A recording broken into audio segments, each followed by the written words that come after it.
నిన్న ఢిల్లీలో జరిగిన సంతాప సభలో మాట్లాడుతూ లోక్సభలో ప్రతిపక్ష నేత రాహుల్ గాంధీ ఒక మాట అన్నాడు. సీతారాం యేచూరి ఒక గ్లూ ఇండియా కూటమి ఉమ్మడి లక్ష్యం కోసం, ఉమ్మడి శత్రువును ఎదుర్కోవడం కోసం అనేక భావజాలాలున్న రాజకీయ పార్టీలను కలిపిన ఇరుసు లాంటి వ్యక్తి సీతారాం యేచూరి అని నిన్న రాహుల్ గాంధీ సంతాపం. ఇక నాకు వ్యక్తిగతంగా సీతారాం యేచూరి గారితో దాదాపు 40 ఏళ్ల అనుబంధం. చివరిసారిగా మేలో ఆయన అరకులో పార్టీ ఎన్నికల ప్రచారంలో పాల్గొంటున్న సమయంలో ఫోన్ చేసి మాట్లాడాను. నేను మీ ఇంటర్వ్యూ కావాలి అంటే తప్పనిసరిగా వస్తా నాగేశ్వర్ అన్నాడు. ఆయన వ్యక్తిత్వం గురించి చాలామంది చాలా విషయాలు చెప్పారు. చాలా స్నేహశీలి, అనుమానమే లేదు. చాలా గొప్ప స్నేహశీలి. నా జీవితంలో 2 ఉదాహరణలు. నేను 1987లో మాస్కోలో ఉన్నాను. సీతారాం యేచూరి గారు ఏదో కార్యక్రమం కొరకు మాస్కోలో వచ్చారు. నేను 24 ఏళ్ల యువకుణ్ణి, చాలా చిన్నవాణ్ణి. సీతారాం యేచూరి గారు అప్పటికే సిపిఐఎం కేంద్ర కమిటీ సభ్యులు, ఆ స్థాయిలో ఉన్న నాయకుడు ఫోన్ చేసి మాట్లాడాడు. ఎవరైనా ఉంటారా అలా? మీరు ఆలోచించండి ఎంతటి స్నేహశీలం. సో ఇలా అనేక ఉదాహరణలు చెప్పగలను. నిరంతర అధ్యయనశీలి. 1987లో విజయవాడలో నేను సీతారాం యేచూరి గారు ఒకరోజు కలిసి ఉన్నాం స్టేట్ గెస్ట్ హౌస్లో. రాత్రి 12 అవుతుంది. ఆయన పుస్తకం చదువుతూనే ఉన్నాడు. ఇంకా చదువుతూ కూడా 12 గంటలకు అన్నాడు, నాగేశ్వర్ నీకు లైట్ ఉంటే నిద్ర పట్టదా అని అడిగాడు. అంటే నిద్ర పట్టినా పట్టకపోయినా మీరు చదువుతూ ఉండండి, అది ముఖ్యమని చెప్పాను నేను. అందువల్ల అంతటి గొప్ప స్నేహశీలి. ఇక చాలామంది ఈ మధ్య మీడియాలో ఆయన వ్యక్తిత్వం గురించి చాలా గొప్పగా చెప్తున్నారు. చెప్పాలి కూడా, ఎందుకంటే ఆయన వ్యక్తిత్వం ఖచ్చితంగా ఆదర్శం.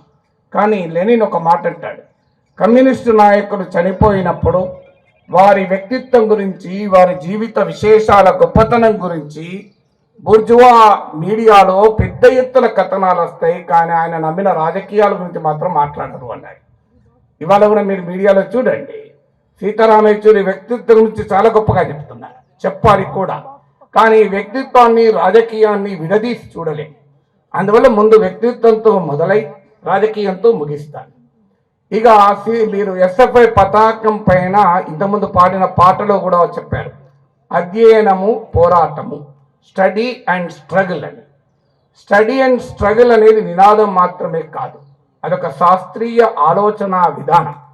ఎందుకంటే లెనిన్ అంటాడు ఒక మాట, the theory is that which emerges out of the practice and which enriches the practice అంటాడు. థియరీ అనే సిద్ధాంతం అనేది ఆచరణ నుంచి ఉద్భవించి ఆచరణను సుసంపన్నము చేస్తుంది అంటాడు. అందువల్ల అధ్యయనానికి పోరాటానికి ఉన్న గతితార్కిక సంబంధం, dialectical relationship between study and struggle ఏంటంటే, స్టడీ నుంచి స్ట్రగుల్ పుట్టాలి, స్ట్రగుల్ స్టడీని ఎన్రిచ్ చేయాలి. సీతారాం యేచూరి అందుకు ఒక గొప్ప ఉదాహరణ. ఆ ఉదాహరణ గురించి కూడా మీరు మీడియాలో చదివి ఉంటారు, కానీ 1-2 మాత్రమే చెప్తాను. ఆయన 1966లో అంటే 14 ఏళ్ల వయసులో స్కూల్ విద్యార్థిగా ఉన్నప్పుడు యునైటెడ్ స్కూల్స్ ఆర్గనైజేషన్ అనే సంస్థ వారు ఎస్సే రైటింగ్, వ్యాస రచన పోటీ పెట్టారు. మీకు ఆశ్చర్యం వేస్తే మీరు ఊహించలేరు ఒకవేళ చదివి ఉండకపోతే. ఆ వ్యాస రచనకు ప్రైజ్ ఏంటో తెలిస్తే తల తిరిగిపోతుంది మనకు. ప్రైజ్ ఏంటంటే వైట్ హౌస్లో అమెరికా ప్రెసిడెంట్తో బ్రేక్ఫాస్ట్. ఎవరైనా ఇమాజిన్ చేయగలరా మనం? ఆ ఎస్ఏ రైటింగ్ కాంటెస్ట్లో ఫస్ట్ ప్రైజ్ వచ్చి అమెరికా ప్రెసిడెంట్తో బ్రేక్ఫాస్ట్లో పాల్గొన్నాడు. ఇది సీతారాం యేచూరి యొక్క మేధోశక్తి అంటే. ఎప్పుడు 14 ఏళ్ల వయసులో. ఇక హయ్యర్ సెకండరీ ఎగ్జామినేషన్ అంటే మనకి ఇంటర్మీడియట్, దాంట్లో ఆల్ ఇండియా ఫస్ట్ వచ్చాడు. దేశంలోనే మొదటి స్థానంలో ఉన్నాడు. ఆ తర్వాత భారతదేశంలోనే అత్యున్నత కళాశాల సెయింట్ స్టీవెన్స్ కాలేజ్, ఆ కాలేజీలో చదువుకొని బిఏ ఆనర్స్ ఇన్ ఎకనామిక్స్లో గోల్డ్ మెడలిస్ట్. ఆ తర్వాత ఎంఏ ఎకనామిక్స్లో కూడా జేఎన్యూలో టాప్ ర్యాంకర్. పిహెచ్డి చేస్తూ ఎమర్జెన్సీ వ్యతిరేక పోరాటంలో పాల్గొంటూ పిహెచ్డిని మధ్యలో వదిలేశాడు. చాలాసార్లు నాతో కూడా అన్నాడు సీతారాం యేచూరి గారు. పుచ్చలపల్లి సుందరయ్య గారు ఢిల్లీలో సెంట్రల్ కమిటీ మీటింగ్లకు వెళ్ళినప్పుడు ఈయన ఇంట్లో ఉండేవారు. ఉన్నప్పుడు అనేవారట, నువ్వు పిహెచ్డి ఆపినావు, పద్ధతి కాదు, పిహెచ్డి చేయమని. సో అది స్టడీ అండ్ స్ట్రగుల్కి ఉన్నటువంటి ఒక గొప్ప లింక్. అంటే ఈ పనికి మాలిన విద్యా విధానమే చదవలేకపోతే శాస్త్రీయ విద్యా విధానం గురించి మాట్లాడే హక్కు మనకు ఉంటుందా అని క్వశ్చన్. ఎందుకంటే ఈ యూజ్లెస్ ఎడ్యుకేషన్ సిస్టంలోనే మనం బెటర్గా ఉండకపోతే సైంటిఫిక్ ఎడ్యుకేషన్ సిస్టమ్ ఎలా అక్వైర్ చేస్తామని. ఇక సీతారాం యేచూరి విజయవాడలో జరిగిన ఎస్ఎఫ్ఐ అఖిల భారత మహాసభ తీర్మానం కనుక ఎస్ఎఫ్ఐ నాయకులు, ఇతర విద్యార్థి సంఘ నాయకులు చదవండి. అందులో ఒక పిలిపిస్తారు, SFI student should be a complete student అని, ఒక సంపూర్ణ విద్యార్థిగా ఉండాలి అని. సంపూర్ణ విద్యార్థి అంటే ఏంటిది? నేను మార్క్స్ లెనిన్ల గురించి మాట్లాడతా కానీ సినిమాల గురించి తెలియదు. కానీ ఈ దేశంలో కోట్లాది మంది సినిమాల గురించి తెలుసు. వాళ్లకు సినిమా భాషలోనే చెప్తేనే అర్థమవుతుంది సిద్ధాంతం. సీతారాం యేచూరి అందుకు ఉదాహరణ. పార్లమెంట్లో చాలా సీరియస్ గా చర్చ జరుగుతూ తన పైన సీరియస్ గా అటాక్ జరిగినప్పుడు మొహమ్మద్ రఫీ పాట పాడి వినిపించేవాడు. బాలీవుడ్ సినిమాల గురించి చెప్పగలిగేవాడు. అందువల్ల బాలీవుడ్ సినిమాల గురించి కూడా బ్రహ్మాండంగా చెప్పగలిగే సామర్థ్యం.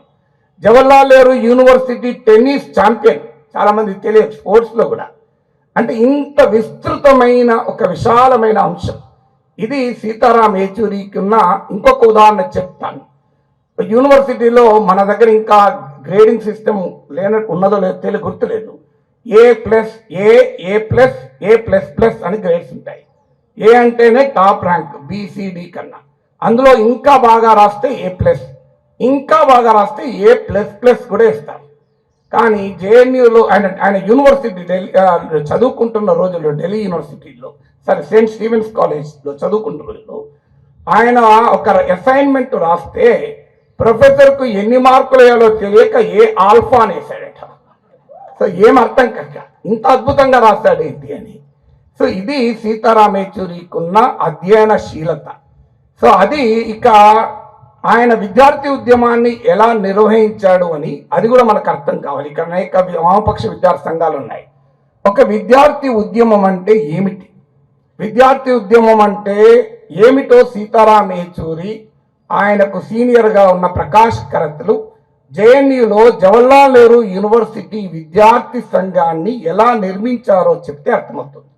1971లో అప్పుడు ఇందిరాగాంధీ ప్రభుత్వం పేరెన్నికగన్న విశ్వవిద్యాలయాన్ని, ముఖ్యంగా సామాజిక శాస్త్రాల్లో సమాజానికి ఒక దిక్సూచిగా ఉండాల్సిన యూనివర్సిటీ పెట్టాలని నిర్ణయించి జవహర్లాల్ నెహ్రూ యూనివర్సిటీని ఏర్పాటు చేసింది. జేఎన్యూని ఏర్పాటు చేయడంలో ఉద్దేశమై అప్పుడు పుచ్చలపల్లి సుందరయ్య గారు భారత కమ్యూనిస్ట్ పార్టీ మార్క్సిస్ట్ అఖిల భారత ప్రధాన కార్యదర్శి. ఆయన ఎస్ఎఫ్ఐ కార్యకర్తలకు చెప్పింది. 1970లో ఎస్ఎఫ్ఐ పుట్టింది. ఆయన కమ్యూనిస్ట్ మేనిఫెస్టోను కోట్ చేస్తూ అన్నది ఏంటంటే, పెట్టుబడిదారులు వారి లాభాల కొరకు ఫ్యాక్టరీలు పెడతారు, కానీ ఆ ఫ్యాక్టరీలలో సంఘటితమయ్యే కార్మిక వర్గాన్ని విప్లవోద్యమానికి ఆర్గనైజ్ చేయాలి. ఇవాళ భారతదేశ పెట్టుబడిదారి పాలక వర్గాలు తమకు కావలసిన మేధావుల్ని తయారు చేయడానికి జేఎన్యూని ఏర్పాటు చేసింది. అక్కడ ప్రజా ఉద్యమ మేధావులను తయారు చేయడానికి ప్రగతిశీల విద్యార్థి ఉద్యమాన్ని నడిపించాలి అని చెప్పారట. అందులో భాగంగానే ప్రకాష్ కరత్ జేఎన్యూలో చేరి జేఎన్యూలో చేరి విద్యార్థి సంఘ అధ్యక్షుడై, ఆ సమయంలో సీతారాం యేచూరి కౌన్సిలర్గా స్కూల్ ఆఫ్ సోషల్ సైన్సెస్ నుంచి కౌన్సిలర్గా ఎన్నికయ్యారు. ప్రకాష్ కరత్, సీతారాం యేచూరిలు కలిపి జేఎన్యూ విద్యార్థి ఉద్యమానికి ఒక దశనిచ్చారు. ఎలా ఇచ్చారో మనకు కూడా ఇప్పుడు ఉస్మానియా యూనివర్సిటీకి వర్తిస్తుంది. కొత్తగా ఏర్పడిన యూనివర్సిటీ విద్యార్థి సంఘం పెట్టుకోవాలి, ఎలా పెట్టుకోవాలి విద్యార్థి సంఘాన్ని అన్నప్పుడు జనరల్ బాడీ ఏర్పాటు చేసి విద్యార్థులందరినీ కూర్చోబెట్టి అందరూ కలిసి మొదలొక ఒక రాజ్యాంగాన్ని, constitution of the students union ఏర్పాటు చేసుకున్నారు ప్రజాస్వామ్య పద్ధతిలో. ఆ తర్వాత ప్రజాస్వామ్య పద్ధతిలో ఒక ఎన్నికల కమిషన్ ఏర్పాటు చేసుకున్నారు. ఆ తర్వాత ఎన్నికల కమిషన్ ఆధ్వర్యంలో ఎన్నికలు జరిపి విద్యార్థి సంఘాన్ని ఎన్నుకున్నారు. అప్పుడు వైస్ ఛాన్సలర్ దగ్గరికి వెళ్ళి, ఇంకో మేము ఇలా విద్యార్థి సంఘాన్ని ప్రజాస్వామికంగా ఎన్నుకున్నాం, మీరు గుర్తించండి అని చెప్పారు. అంటే యూనివర్సిటీ కాదు విద్యార్థి సంఘాన్ని ఏర్పాటు చేయాల్సింది, విద్యార్థులు ఏర్పాటు చేసుకుంటారు. ఆ డెమోక్రటిక్ స్పిరిట్తో మొదలైన విద్యార్థి సంఘం నెక్స్ట్ తీసుకున్న స్టాండ్ ఏంటి, జవహర్లాల్ నెహ్రూ యూనివర్సిటీ ఒక దేశవ్యాపిత విశ్వవిద్యాలయం. ఇది సమాజంలో అత్యున్నత వర్గాలకే కేంద్రంగా ఉండకూడదు.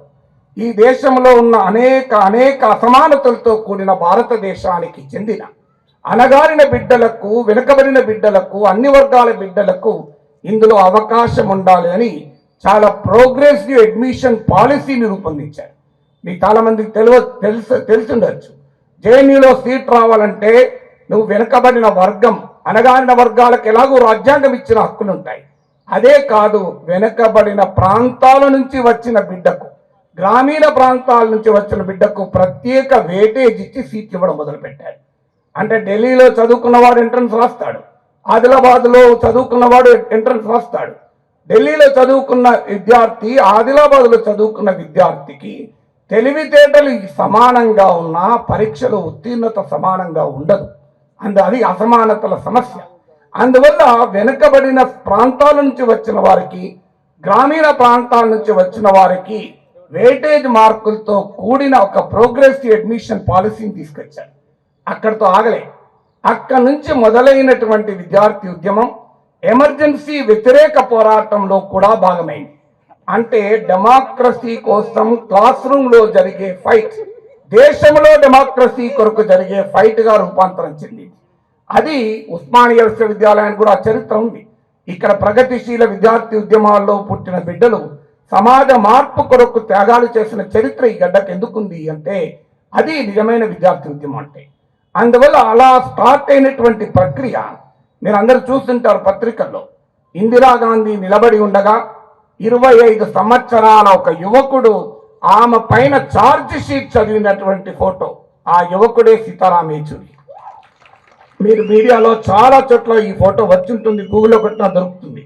సో ఏంటది, ఎమర్జెన్సీ తర్వాత విద్యార్థి సంఘ ఎన్నికల్లో మూడవసారి ఒకే 10 నెలల సమయంలో 3 సార్లు ఎలక్ట్ అయ్యాడు యూనియన్ ప్రెసిడెంట్ గా. ఎలక్ట్ అయిన తర్వాత వందలాది మంది జేఎన్యూ విద్యార్థులు ఒక ప్రొసెషన్ గా ఇందిరాగాంధీ దగ్గరికి వెళ్ళి, ఆమె ఇంటికి వెళ్ళి, నీవు ఈ జేఎన్యూ ఛాన్సలర్ గా ఉండే హక్కు నీకు లేదు, ఎందుకు నీకు హక్కు లేదో మేము చదివి చెప్తామని చెప్పి ఛార్జ్షీట్ చదివారు. అంతటి అక్కడ ఇందిరాగాంధీని ధిక్కరిస్తూ మొదలైన ఆయన రాజకీయ ప్రస్థానం భారత పార్లమెంట్లో నరేంద్ర మోడీని ధిక్కరించేంత వరకు అవిశ్రాంతంగా సాగింది.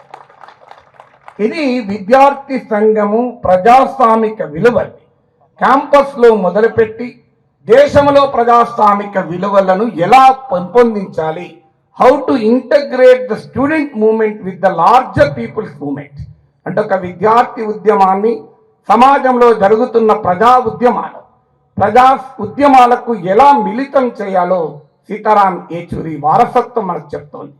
ఇక సీతారాం యేచూరి ఆయన ఆశించిన ఆశయాలు, విలువలు మనందరికీ తెలుసు. అన్నీ చెప్పడానికి సమయం ఉండదు, కానీ 2-3 ఉదాహరణలు చెప్తాను. ఒకటి, ద ఐడియా ఆఫ్ ఇండియా కొరకు ఆయన తప్పించాడు. మీరు ఆయన పార్లమెంట్లో చేసిన ప్రసంగాలు చూడండి, బయట చేసిన ప్రసంగాలు చూడండి. భారతదేశం ఒక బహుళత్వ స్వభావం కలిగిన దేశం. అనేక కులాలు, అనేక భాషలు, అనేక మతాలు, అనేక ప్రాంతాలు ఉన్న ఈ దేశంలో ఏ ఒక్క కులమో, ఏ ఒక్క మతమో, ఏ ఒక్క భాష ఆధిపత్యాన్ని చెలాయించకూడదు. This is not the idea of India అంటూ ఆయన నినదించాడు. ఆయన జీవితాన్ని ఒక ఉదాహరణగా భారత పార్లమెంట్లో చెప్పాడు. భారత పార్లమెంట్లో ఆయన చెప్పింది ఏంటంటే, నేను చెన్నై నగరంలో నివాసం ఉంటున్న తెలుగు భాష మాట్లాడే బ్రాహ్మణ కుటుంబంలో పుట్టాను. నా భార్య తల్లి 8వ శతాబ్దములో మైసూర్కు మైగ్రేట్ అయిన రాజ్పుట్ మహిళ. నా భార్య తండ్రి సుఫీ ఇస్లాం మతానికి చెందిన వ్యక్తి. ఇప్పుడు నాకు చెప్పండి, నా కొడుకుది ఏ కులము, ఏ మతము అని అడిగాడు. ఇది సీతారాం యేచూరి అడిగింది. అంటే తన జీవితంలోని అద్భుతమైన వైవిధ్యాన్ని ఉదాహరణగా తీసుకొని భారత పార్లమెంట్లో నరేంద్ర మోడీ ప్రభుత్వాన్ని ఈ ప్రశ్న అడిగితే పార్లమెంటుకు సమాధానం లేక నిశ్శబ్దంగా నిలిచిపోయింది. పార్లమెంట్లో ఒక మాట అంటే ఎంత అల్లరి జరుగుతుందో మనకు తెలుసు. ఎందుకంటే ఈ ప్రశ్నకు ఆన్సర్ లేదు. ఈ ప్రశ్నకు ఆన్సర్ ఏంటి అంటే ద ఐడియా ఆఫ్ ఇండియా. ఈ దేశం బహుళత్వంకు వైవిధ్యభరితమైన ఈ దేశ ఐక్యతను, ఈ దేశంలో మెజారిటీ మతమే ఈ దేశానికి రాజ్యం కావాలి, ఈ దేశంలో హిందీ భాష మాట్లాడడం వాడే రాజ్యమేలాలి, ఈ దేశంలో ఉత్తరాది వాడే ఆధిపత్యం చెలాయించాలి, ఈ దేశంలో అగ్రకులాలే ఆధిపత్యం చెలాయించాలి. ఈ రకమైన ఆలోచనలకు వ్యతిరేకంగా జీవితమంతా పోరాడిన నాయకుడు సీతారాం యేచూరి. ఇక రెండవది ఆయన చెప్పేది పదే పదే, భారతదేశంలో ఉన్న ప్రత్యేక సామాజిక స్థితిలో ఈ దేశంలో ఆర్థిక దోపిడీ మాత్రమే లేదు, సామాజిక అణచివేత ఉంది. ఈ ఆర్థిక దోపిడీకి వ్యతిరేకంగా, సామాజిక అణచివేతకు వ్యతిరేకంగా జరుగుతున్న పోరాటాలను సమీకృతం చేయకుండా భారత సమాజంలో మార్పు సాధ్యం కాదు అని పదే పదే చెప్పేవాడు. ఈ దేశంలో సామాజిక అణచివేత, అణగారిన కులాల విముక్తి కావాలన్నా అది క్లాస్ స్ట్రగుల్తోనే సాధ్యమవుతుంది. అదే సమయంలో సామాజిక అణచివేత వ్యతిరేకంగా పోరాడకుండా క్లాస్ స్ట్రగుల్ సాధ్యం కాదు అని కూడా చెప్పాడు. అందుకే the fight against the social oppression and economic exploitation should be integrated అని ఆయన చెప్పిన రెండవ సూత్రం. ఇక ఆయన చెప్పిన అధ్యయన విధానం కూడా అద్భుతమైంది, విద్యార్థులకు చాలా ఉపయోగపడుతుంది, మన అకాడమిక్ లైఫ్లో కూడా ఉపయోగపడుతుంది. పదే పదే ఆయన ఒక మాట చెప్పేవాడు, the concrete assessment of the concrete situation is the essence of Marxism అని చెప్పేవాడు. Concrete study of the concrete conditions is the essence of Marxism అని లెనిన్ చెప్పిన మాటను అనేక ఉపన్యాసాల్లో ఉదహరించేవారు. The concrete assessment of the concrete situation అంటే నిర్దిష్ట పరిస్థితుల నిర్దిష్ట విశ్లేషణ చేయాలి అని. అందువల్ల మనము జీవితంలో ఒక ఈ మాట మీరు ఎన్నిసార్లు అనుకోండి, ఆఖరికి మీరు కాంపిటేటివ్ ఎగ్జామినేషన్లో ఆన్సర్ రాసినా కూడా the concrete analysis of the concrete సిచ్యువేషన్లో మీరు కనుక రాస్తే మీరు ఆ ఎగ్జామ్లో టాప్ ర్యాంక్తో పాస్ అవుతారు. అందువల్ల ఆయన అధ్యయన స్వభావాన్ని, అధ్యయన మార్గాన్ని కూడా మనకిచ్చాడు. ఇక ఆయన ఏ ఆలోచనలు నిలబడ్డాడు, ఎస్ఎఫ్ఐ కార్యకర్తగా, ఎస్ఎఫ్ఐ అఖిల భారత అధ్యక్షుడిగా ఆయన ఎత్తుకున్న జెండాలో ఇండిపెండెన్స్, డెమోక్రసీ, సోషలిజం ఈ 3 లక్ష్యాలతో ఆయన జీవిత రాజకీయ పోరాటం మొదలైంది. ఇక్కడ ఇవాళ వేదిక పైన ఉన్న సభలో ఉన్న అనేక మంది జెండాలు వేరైనా ఈ ఎజెండాతో విభేదించేవారు ఎవరూ లేరన్న నమ్మకం.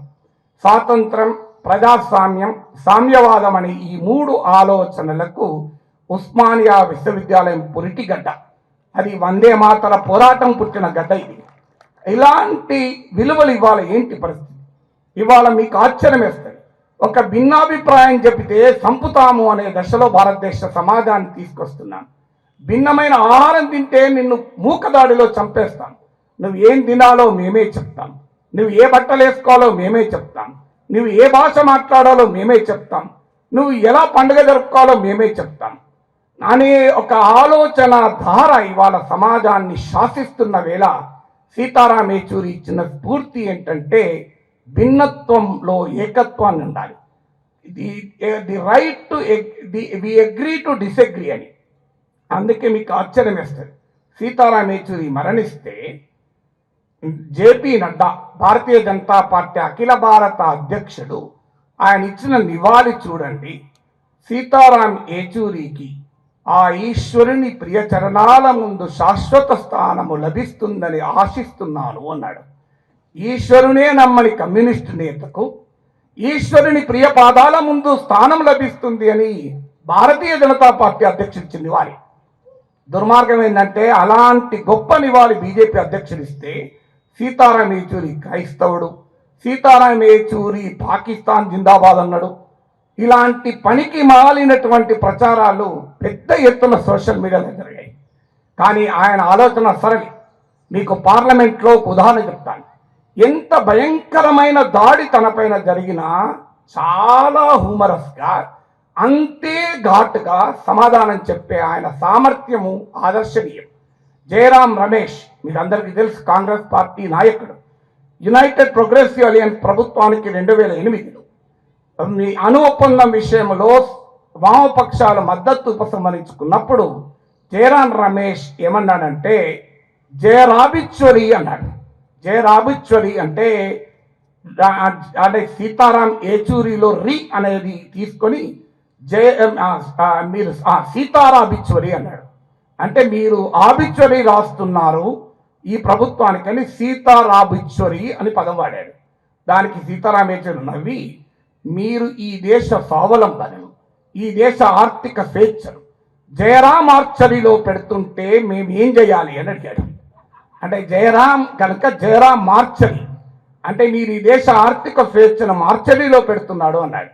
సాధారణంగా ఆబిచ్వరి అంటే ఎట్లుంటుంది, నా కొడుకాన్ని తిట్టాలి కదా వెంటనే ఇవాళ భాషలో అయితే. కానీ సీతారాం యేచూరి నవ్వుతూ, నిజమే, మీరు ఈ దేశ ఆర్థిక స్వేచ్ఛను స్వావలంబనను జయరాం ఆర్చరీలో పెడుతున్నారు కనుక మేము మాట్లాడాల్సి వస్తుంది అన్నాడు. అంటే ఇది భారతీయ ప్రజాస్వామిక స్ఫూర్తి. అంటే భిన్నమైన అభిప్రాయాలు ఉండొచ్చు, భిన్నమైన ఆలోచనలు ఉండొచ్చు, కానీ ఘర్షణ ఆలోచనల మధ్య ఉండాలి.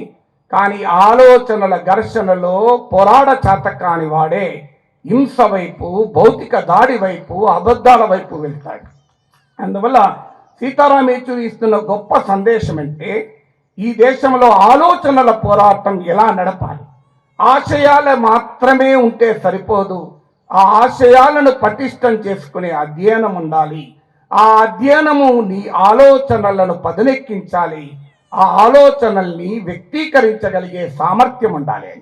అందువల్ల సీతారాం యేచూరి జీవితంలో మనకు కనబడేది, ఆయన వ్యక్తిత్వంలో కనబడేది ఆశయము, అధ్యయనము, ఆలోచన, వ్యక్తీకరణ. ఈ నాలుగిటిని గనక విద్యార్థి ఉద్యమ నేతలు అలవర్చుకుంటే మనం సీతారాం యేచూరి వారసులుగా మీరు భారత రాజకీయాల్లో ఓ గొప్ప స్థానాన్ని సాధించగలుగుతారు. కానీ ఆశయాలు ఉంటే సరిపోదు, దానికి తగిన అధ్యయనం ఉండాలి. అధ్యయనం ఉంటే సరిపోదు, ఆ అధ్యయనం పదునెక్కిన ఆలోచనలను ఇవ్వాలి. ఆ పదునెక్కిన ఆలోచనలు ఉంటే సరిపోవు, అది అశేష ప్రజావాహిని ముందు వ్యక్తీకరించగలగాలి. ఈ 4 రకాల పనుల్లో కూడా సీతారాం యేచూరి అద్భుతమైన సామర్థ్యాన్ని ప్రదర్శించిన వ్యక్తి.